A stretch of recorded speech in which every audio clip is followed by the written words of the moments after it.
jaa ngeen jëf internet Wilaya TV ñu ngi leen di jaajëfal bu baax ci ànd bi saa su ne kenn ku ne xam na ni tey le 11 mars 2023 mu mel ni bés bi nga xam ni yaakaar naa symbolique na ci yoonu murit waaye itam ci àdduna yëpp muy bés bi nga xam ni ci la ñuy fàttaliku Serigne Cheikh Ahmadou Mbacké Gaynde Fatma muy itam koo xam ni jàpp naa ne bu ñu ko tuddee kenn ku ne di nga mën a am repère ci sa bopp ndax jàpp naa ni itam jariñ na mboolem askanu jullit yëpp. ñu ngi fii nag Taïf ci barab bi nga xam ni fi lañ koy fàttalikoo ci jotaay nag yu fasantikoo ndax ku wax fàttaliko itam wax jàng ci ay jukko yu baax waaye itam roy ci ay doxalin ba tax na moom Serigne Cheikh Ahmadou Mbacké Gaynde Fatma bàyyi fii ay mbir yoo xam ni ba tey ñu ngi ci gis njariñ mën nañoo jël rek exemple ci fédération bii nga xam ni moom la ñu duppee wilaya muy fédération boo xam ni structuré wu di dox ci ndimbalante ak jàng mu mel ni nag tey ñu ngi toog ak ñenn ci ñi nga xam ni ci kuréel googu la ñu bokk waaye itam ñenn ñi nga xam ni itam ñu ngi ci bitim réew ndax ku ne xam na ni fédération bi law na ba tasaaroo ci àdduna bi yëpp. kon dañ leen di bàyyi rek ñu nuyoo benn par benn bu ko defee bàyyi Serigne jàpp naa ni duñ ko présenté te ci écran Wilaya TV ndax ñu bari min nañu ko dañu koy bàyyi rek mu daal di nuyoo ak internet yi Wilaya TV yëpp bu ko defee ñu doo koy jàll ci ñi ci des. salaamaaleykum wa rahmatulah mbokki Wilaya TV. ñu ngi leen di nuyu bu baax. di leen jaajëfal. di wax ne tey am solo la bis la boo xam ne am nañu ci yéene wax ak waa àdduna ci thème bu important boo xam ne waxi Serigne Cheikh la ak jëfi Serigne Cheikh ñu fas yéene koo def ci bis boo xam ne Serigne Cheikh lañ ciy fàttaliku ñi koy def itam di waa wilaya waa fédération des groupements religieux et culturels des disciples de Cheikh Ahmadou Bamba ànd ko nag ak seen doom joo xam ne ay at a ngi ci ginnaaw la juddu woon di jël élan di màgg tudd wilaya diaspora pour la paix et la non violence dans le monde ñu basé ko ci xalaati Serigne Cheikh Mbacké Gaynde Fatma mi nga xam ne wër na jamono ba jamono di lëj proposer ay solution dox ca ànd ko ak i nit jàngale ko bàyyi fi jamono jot nag ñu war koo beqi ngir ñu xam kuy wut jàmm noo koy wute foo koy wute nooy def yooyu yëpp nag danañ ci dikk ak yéen ci façon nag bu ala dawme ndax jataay bii kenn ku ne am na lu mu fi représenté man ci sama wàllu bopp nag damay wax ngir waa Sénégal waaye nag lépp ci biir fédération sama nawle yi itam ñoom itam kenn ku ne am na gox ci àdduna boo xam ne ñooñu lay représenté ci ñooñu lay wax sëñ Balla ñu ngi lay delloo kàddu gi. kon dañuy bàyyi rek moom itam soxna Diarra xam naa nag ci làkku espagnol lay nuyoo bu internet Wilaya TV yëpp. Assalamu alaikum wa rahmatullahi wa barakatuh. Mi nombre islámico es Mandiara. Bueno, yo estoy contenta en participar por segunda vez en la organización de Diaspora Wilaya. Me gusta mucho porque de eso se trata ahora en el mundo, buscar la paz y no violencia. Porque en estos tiempos estamos en muchos momentos difíciles, mucho racismo, mucha violencia, muchos atentados, mucha discriminación, pero podemos lograrlo si todos lo proponemos y enseñándoles a otra gente también, por ejemplo, nuestros hijos, nuestros amigos. En mi caso, yo formo parte de un daira de mujeres en Argentina. La cual lo hablamos mucho acerca de la morudilla, acerca de la religión, y lo seguimos, y hay mucha gente que ama, abraza el Islam, y estamos por tomar siempre el camino recto. Estoy muy contenta, la verdad, por asistir, y me gusta que todos nosotros empecemos, hemos logrado mucho, empecemos por todo lo que ya la no violencia, la paz, siempre, en cada etapa de nuestra vida, en cualquier momento, en cualquier lugar. Gracias. jaajëfal nañ ko bu baax moom soxna Diarra moom itam moom kenn ku ne jàpp naa ne min na ko ndax du première fois muy apparaître ci écran Wilaya TV kon dañuy daal di jox rek sëñ Diop. waaw bu ko defee nga daal di tekk lenn ci nuyoo bi. soxna si li mu wax nee na mi ngi nuyoo waa wilaya yëpp. di santaat bu baax ci ñaareelu yoon bi nga xam ne bii mi ngi participer ci lii nga xam ne lii mooy liggéey boo xam ne des koy liggéey jëmale ko ci wàllu jàmm ak ñàkk a jalgati muy paix ak non violence ci biir àdduna. nee na jamono yi dañoo nekk ci jamono boo xam ne dafa mel ni waxtoom la ndax attentat yi bari na discrimination yi bari na maanaam racisme yu bari na ci àdduna mu ne nag lii dafa mel ni jamonoom la ndax ñoom sax bokk na ci moom daayira boo xam ne bi ay soxna ñoo ko sos fële ci Argentine nga xam dañ fay nekk di waxtaane li jëm ci yoonu murit ak li jëm ci l'islam ba ñu bari ñu ngay dugg ci l'islam nee na tam ko loolu mbégte la tey jii mu toogaat ak yéen toogaat ak waa Sénégal àdduna yëpp di ko dégg mu leen di jotali ak cant ak i ngërëm yoo xam ni ca mbooloo ma mu jóge la ak moom ci jëmi boppam jërëjëf. waaw kon mën nga wéy rek nuyoo ak internet Wilaya TV yow tamit bu ko nekkee ñu doog a tàmbali nag jotaay bi. waaw salaamaaleykum wa rahmatullah ñu ngi ziyaare mbokk taalibe yëpp di ñaan suñu borom mu defal ñu tawféex ñu dajeeg yërmande ci suñu borom ji jiital rek ci wax ji laata ñuy tàmbali ay mbokki jullit mbokki taalibe yoo xam ne yi tey jii ci bisu màggal gi ci yoonu Taïf bi am nañ ci ay xat-xat ci ak accident ba ay nit jóge fi ñuy koy jaal seeni mbokk ñi nga xam ne am nañ ci gaañu ñuy ñaan suñu borom wéral leen ci jàmm kon di wax rek tàmbalee ko foofu muy lii nga xam ne lii mooy wàllu association bi nga xam ne taxawal nañ ko muy Diaspora Wilaya pour la paix et la non violence dans le monde buñ ko tàmbalee nag comme ni ko sëriñ doon waxe léegi suñu sañoon dugal ci ñaari baati espagnol ngir ña nga xam ne ñi ñoo taxoon ca seen dëkk lañ ko sose ñu xam ne tey jii ñi ngi toog fii Sénégal bokk ko ak mbooloo mi nga xam ne mooy ndey ji ba ñu mën koo dégg. Entonces quiero decir buenas noches a todas y a todos. Yo soy miembro de la Diaspora Wilaya por la Paz y la No Violencia en el Mundo. Esa asociación fue creado en 1900, bueno, en el año 2017. Hemos preparado los documentos todos un día 4 de marzo. Ese día es simbólico porque el día de la fundación de la mezquita de Tuba. En una semana después, el día 11 de marzo, nos han llamado desde el gobierno civil de Granada para decirnos que ellos han aceptado esas asociaciones, la Asociación Diaspora Wilaya por la Paz y la No Violencia. Entonces hemos empezado a trabajar con varias asociaciones, con varios países, y hemos informado a todas las autoridades del mundo que nosotros en este momento hemos conocido. Los presidentes de las fundaciones y los jefes religiosos de este país. Hasta el Papa, que estaba en el Vaticano, ha recibido nuestra carta. Entonces, en grosso modo, era eso. Para nosotros, hoy, no solamente el aniversario de Serigne Cheikh Ahmadou Mbacké Gaïndé Fatma, sino el aniversario también de la Asociación Diaspora Wilaya por la Paz y la No Violencia en el Mundo. ñu ngi jégg lu baax mais bisu tey bi maanaam du rek bisub Serigne Cheikh bi ñu koy màggale mais dafa am leneen loo xam dafa dugg ci biir mooy bis bi nga xam ne bii ci la ñu amee këyit yooyu nga xam ne bi ñu ko dugalee le 4 mars 2017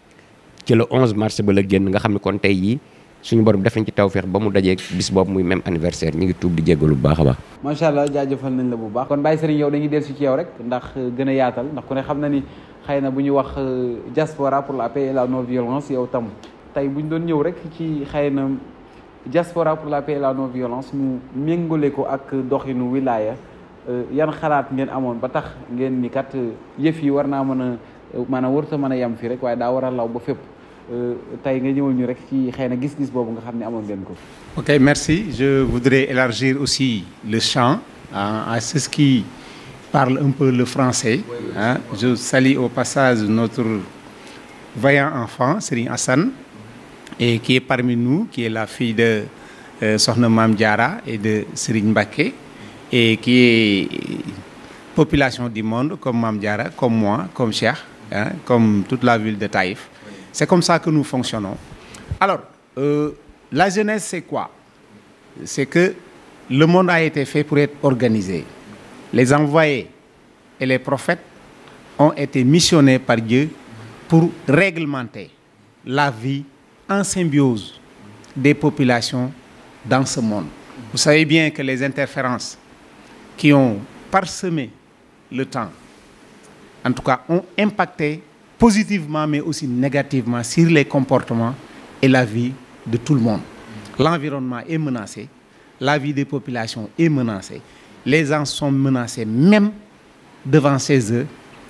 Et il est question qu'un ordre se lève pour faire un peu régner dans nos esprits et dans nos âmes la culture qui régente une vie simple, saine, sincère et spirituelle. C'est pourquoi les religions. Serigne Touba Khadim Rassoul, qui a eu, en tout cas, le parcours exceptionnel, qui a vécu au Sénégal, mais qui a vécu pour le monde entier. Il a dit aux gens de la terre, aux gens de la mer, ya ahlal barri, ya ahlal bahri,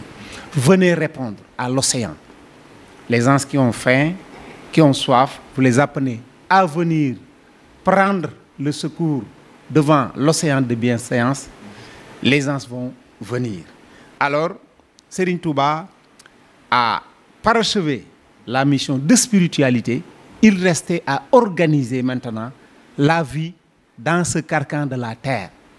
qui a été vie d'épreuve parce que c'est ça la volonté divine. Retourner sur terre pour faire la galère et me revenir corps et âme, en tout cas, si je vous ai pardonné. Rebondissant sur l'affaire, Serigne Cheikh, 10 ans de Serigne Touba, il a vécu avec son grand-père qui a demandé que Dieu lui donne des petits-fils qui seront intègres et qui seront conformes à leur temps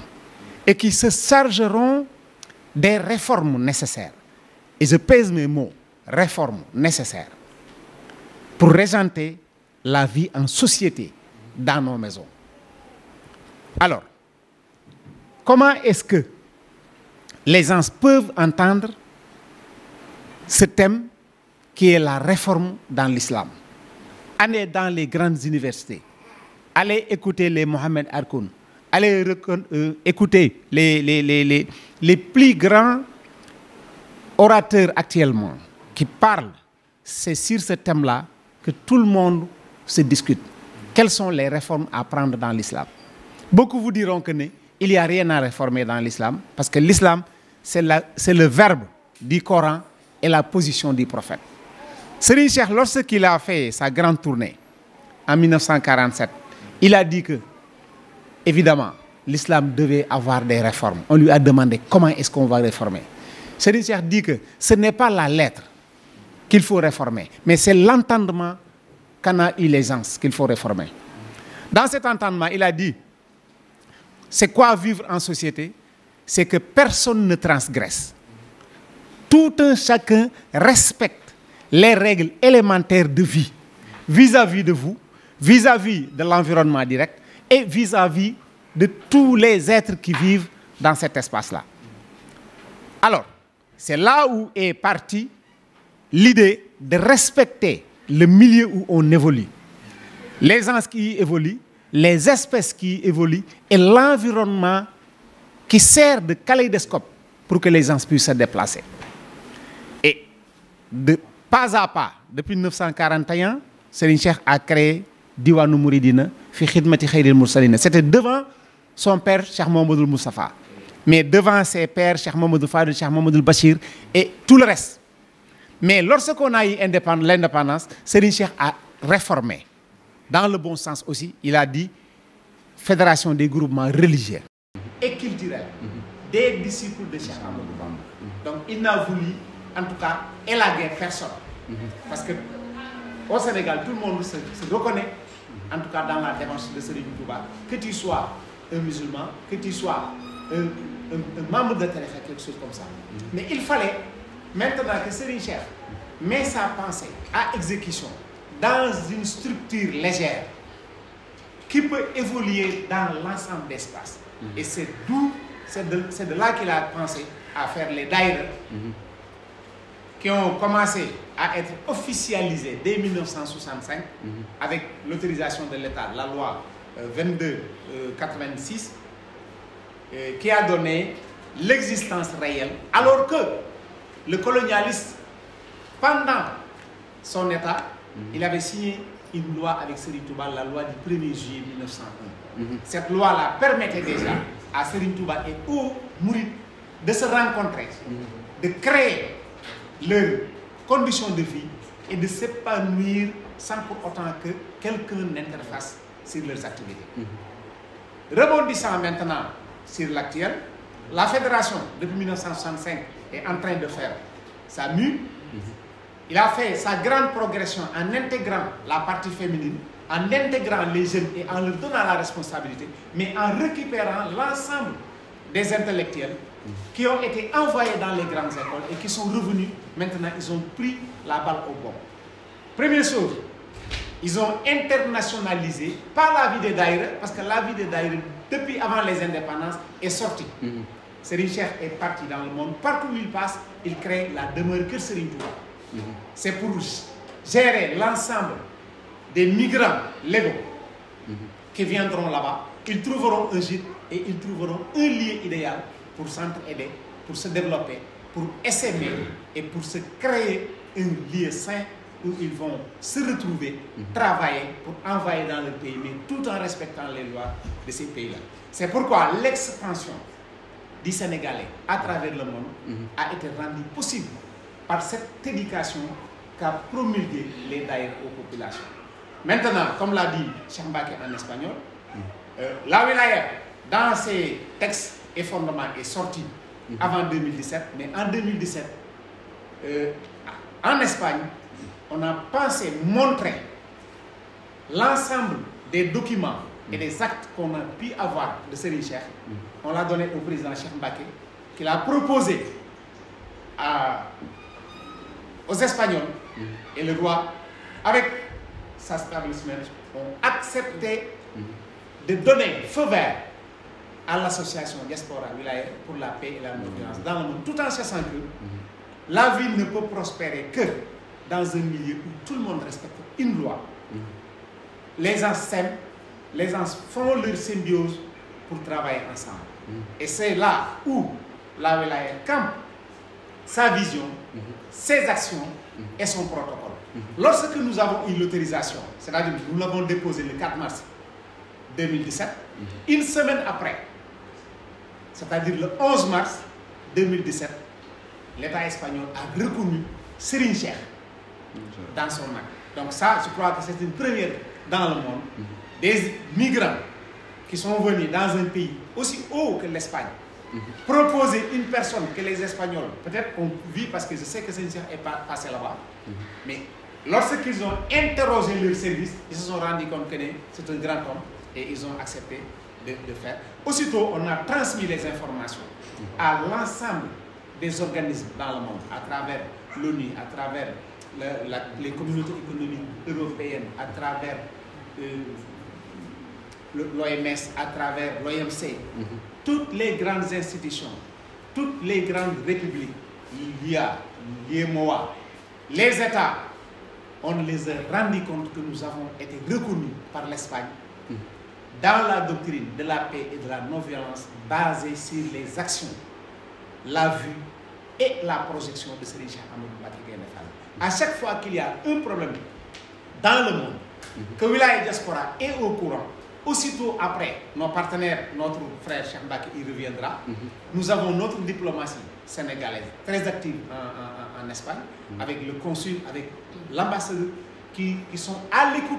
de Diaspora Wilaya. À chaque fois qu'on les interpelle sur une action, ils se mettent en ordre serré. Et ils viennent, ils nous accompagnent. Et Dieu fait que à chaque fois qu'on entend une chose, quelle que soit la prégnance,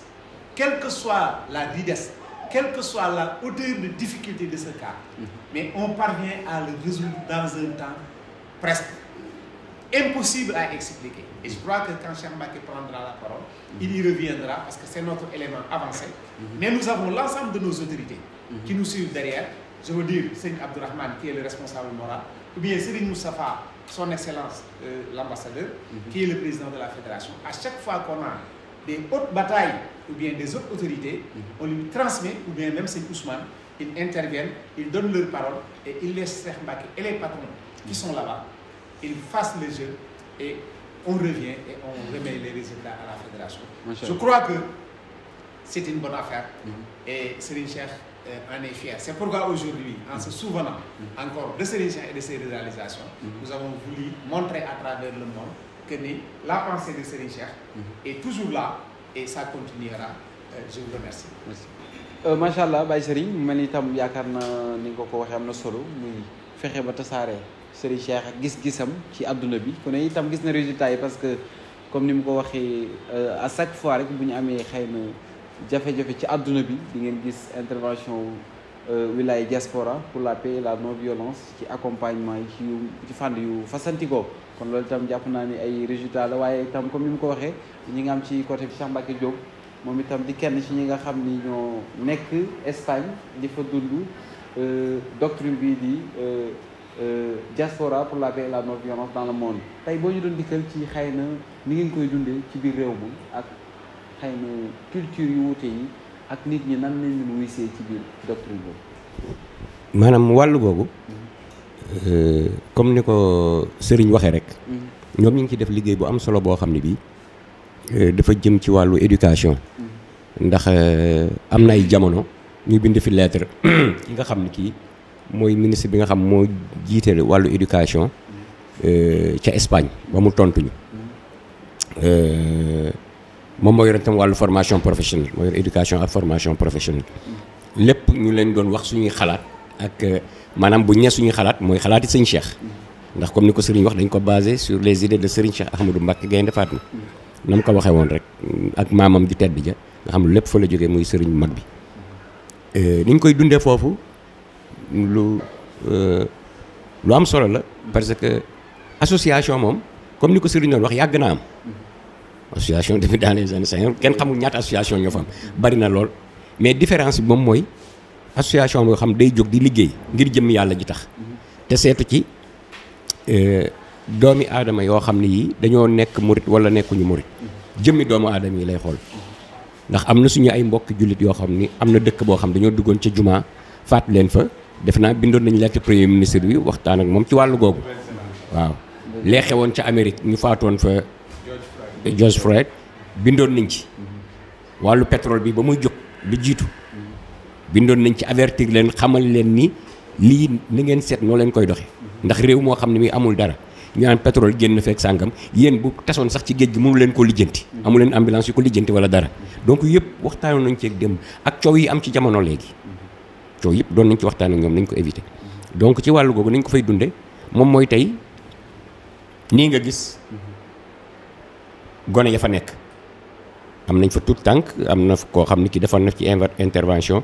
muy Abdoul Fattah Diop tout tànk la ci ñun tey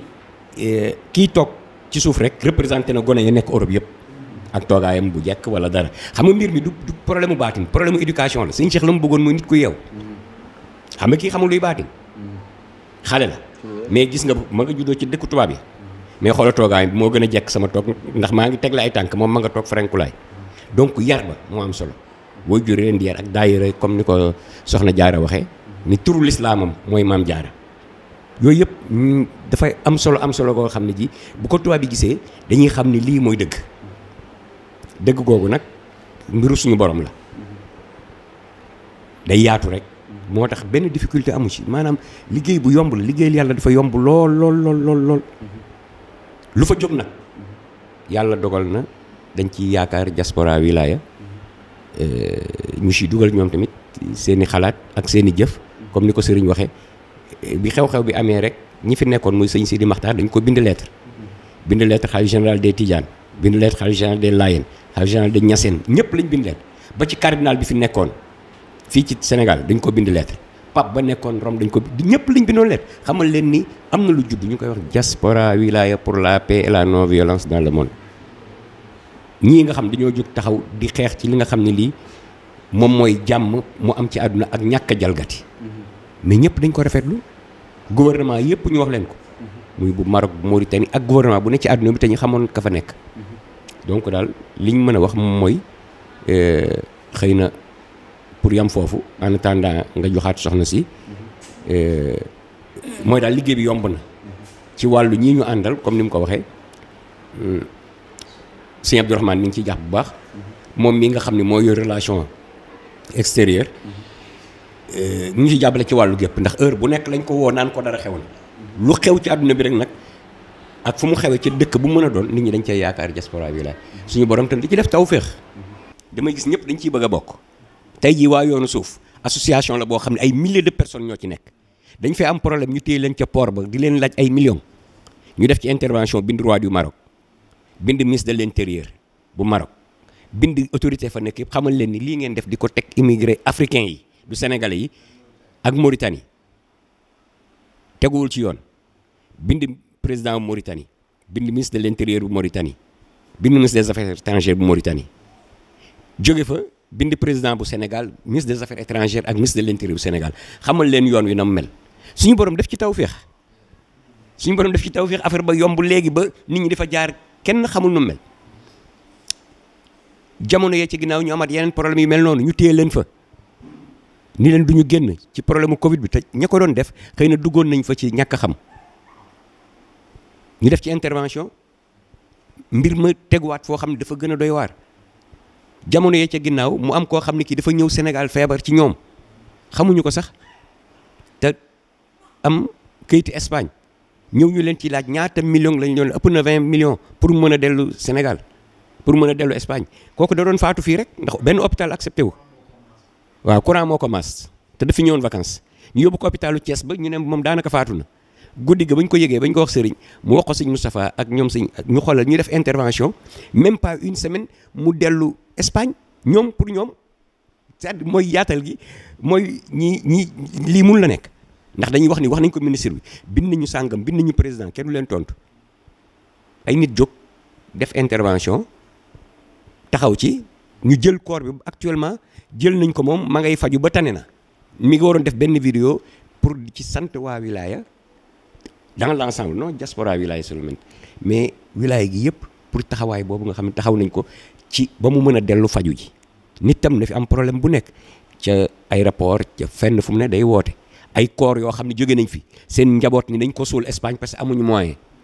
ñu fexe def ay intervention ba corps yooyu ñëw te duñu ay taalibe sax ñu ngi leen suul ay Pikine ak i Géejawaay ak i feneen donc ñooñu ñëpp nag dañuy wax membre laa ci tubaab bi tamit même chose ndax kenn ku nekk nit ñi njariñ rek te li ko sëriñ waxee njariñu àdduna ak àllaaxira buñ ko bëggee ak buñ ko wul ci loxo sëriñ Touba la nekk donc ndimbal la sëriñ Touba li sëriñ doon wax rahmatan lil alamina turran moo tax suñu waaj yi nga xam ni kii moom la ñuy defal tey ñaanam muy sëñ Cheikh Gaynde Fatma ñi nga xam ni jógee na fi 1978 11 mars boobu ba léegi nit ñi ay dem ñooy dox bitim réew tey jii bu daayira amul nan la ñu mën a organiser suñu yoon bi. su dara du sotti loo fi gis daayira ak fi def. donc pour yaatal gi daal man loolu laa jàpp ni bueno